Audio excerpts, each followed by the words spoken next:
We need to understand few terms before learning applications of Avogadro's law. First one, an atom is the smallest particle that can take part in a chemical reaction. However, it may or may not exist independently. If we take carbon dioxide gas, carbon and oxygen atoms can take part in a chemical reaction but are not capable of existing independently. But when it comes to noble gases like helium or argon, they are capable of existing independently in the atomic state. Second point, a molecule is the smallest particle of an element or compound that can exist independently. It never breaks up except for taking part in a chemical reaction. Indeed, another word which we can use for a molecule is independent existence. Let us understand these terms more clearly with an example.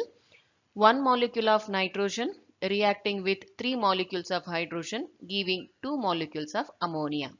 In this reaction, nitrogen is a molecule and an element consisting of nitrogen atoms. It is an element because we have only one type of atoms. It is a molecule because we are having more than one atoms in it. Same case with the hydrogen. It is a molecule as well as an element consisting of hydrogen atoms. Ammonia is a molecule and a compound consisting of nitrogen and hydrogen atoms. It is a compound because we have more than one type of atoms in it. Nitrogen and hydrogen do not exist independently, but NH3 molecule can exist independently. Nitrogen and hydrogen atoms, which can come out when nitrogen and hydrogen breaks, can take part in a chemical reaction. If we simply take nitrogen gas, it will not break. Simply take hydrogen gas, it won't break. But when you mix nitrogen and hydrogen, these molecules will break to give nitrogen atoms and hydrogen atoms, which further reacts to give ammonia molecule. Classification of molecules. Molecules can be broadly classified into two types. One is homoatomic, another one is heteroatomic. Name itself is giving all the information. Homo means same, hetero means different. So, homoatomic molecules are made up of only one type of atoms and heteroatomic molecules are made up of more than one type of atoms. We can call homoatomic molecules as elements and heteroatomic molecules as compounds. Example for homoatomic molecules: hydrogen, ozone, that is O3, P4 is one of the allotropic forms of phosphorus, S8 is also one of the allotropic forms of sulfur. Coming to the heteroatomic molecules, hydrogen chloride, that is HCl, ammonia, NH3, water, H2O. Atomicity is the number of atoms in a molecule of an element. Observe this term very carefully. We will be using atomicity only for those molecules which are elemental in nature, meaning they will be having only one type of atoms in it. Molecules can be further classified based on the number of atoms present in them. If we have only one atom, then it is called as monoatomic, two atoms, diatomic, three atoms, triatomic, four atoms, tetraatomic, eight atoms, octaatomic.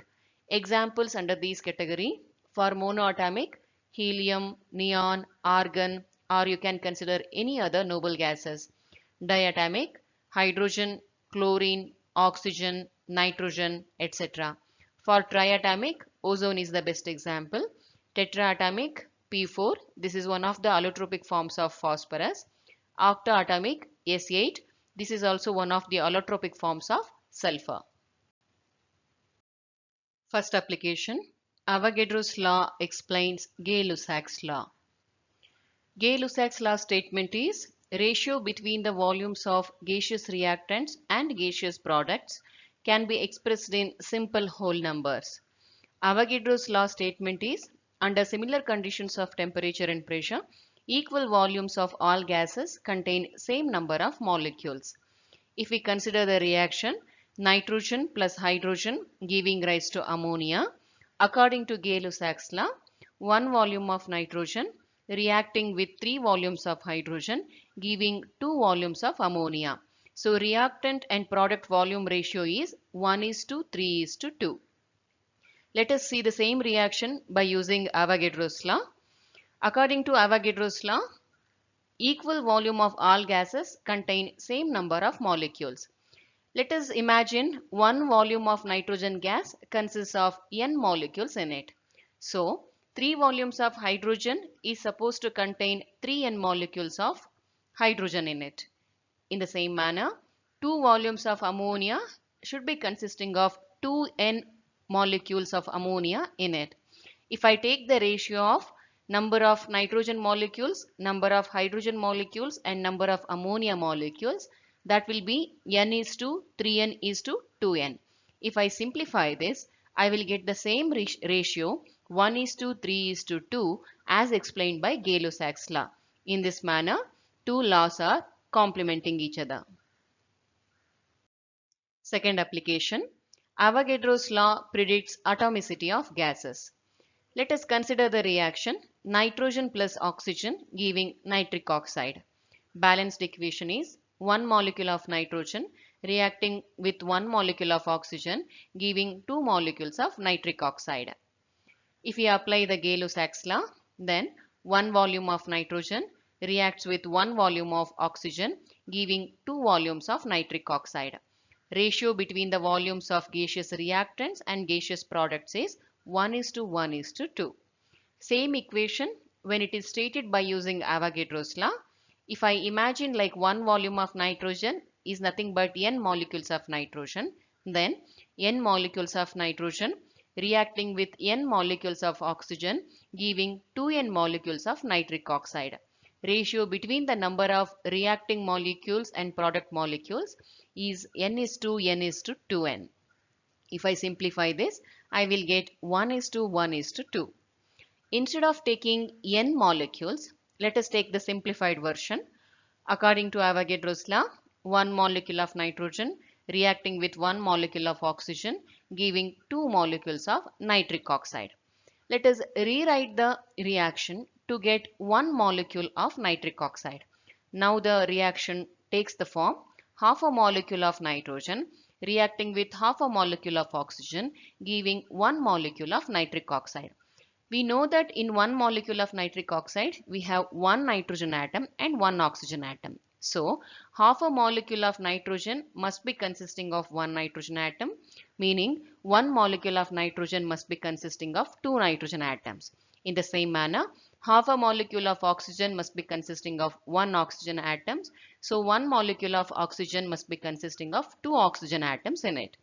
To put together, since atoms are indivisible, half molecule of nitrogen and oxygen must be equal to 1 atom of nitrogen and oxygen respectively. So, nitrogen molecule contains 2 nitrogen atoms and oxygen molecule contains 2 oxygen atoms. So, we have proved the atomicity of nitrogen and oxygen molecules. Third application of Avogadro's law. It can be used to find out molecular formula of a gaseous compound. Molecular formula is a chemical formula which represents the actual number of each atom present in a molecule. Let us consider the reaction ammonia giving nitrogen and hydrogen. Balanced equation is 2 molecules of ammonia giving 1 molecule of nitrogen and 3 molecules of hydrogen. According to Gay-Lussac's law, 2 volumes of ammonia splits to give 1 volume of nitrogen and 3 volumes of hydrogen. Ratio between the reactant and product volumes is 2:1:3. According to Avogadro's law, 2n molecules of ammonia splits to give n molecules of nitrogen and 3n molecules of hydrogen. Simplified version of the ratio between the reactant number of molecules and product number of molecules is the same, that is 2:1:3. For this simplified ratio, if we rewrite the Avogadro's law, it looks 2 molecules of ammonia splits to give 1 molecule of nitrogen and 3 molecules of hydrogen. Considering the atomicity of nitrogen and hydrogen elements, if we rewrite this statement, Then 2 molecules of ammonia splits to give 1 molecule of nitrogen, that is 2 nitrogen atoms, and 3 molecules of hydrogen, that is 6 hydrogen atoms. Let us simplify these numbers. 1 molecule of ammonia splits to give 1 nitrogen atom and 3 hydrogen atoms. This indirectly conveys the message 1 molecule of ammonia consists of 1 nitrogen atom and 3 hydrogen atoms in it. This proves the molecular formula of ammonia.